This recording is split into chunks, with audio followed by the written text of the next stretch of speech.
আসসালামু আলাইকুম। গতকাল আপনাদের সাথে how to write a great কন্টেন্টের ফার্স্ট পার্ট শেয়ার করেছিলাম। যারা দেখেন নাই তাদের জন্য আমি কমেন্টে লিঙ্কটা দিয়ে দিব।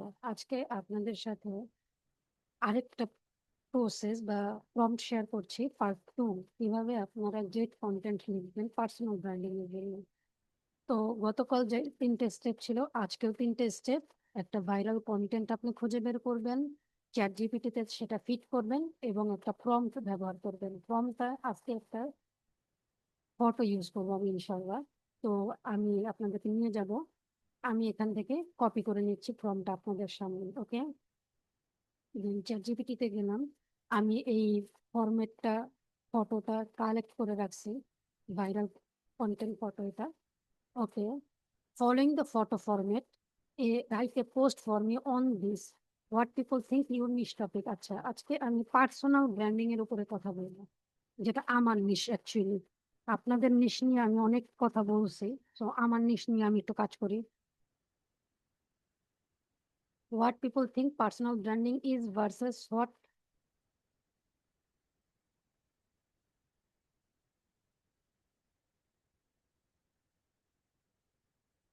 actually is. Okay, done. Bismillah.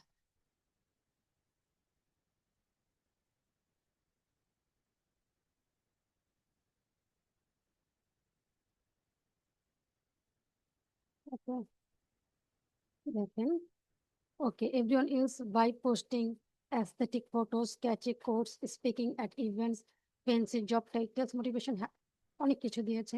But actually কি এটা দেওয়া আছে এখানে একটা ফরম্যাট দিয়েছে, বাট আমি আরেকবার ট্রাই করছিলাম, তখন আমাকে এইটা দিছে।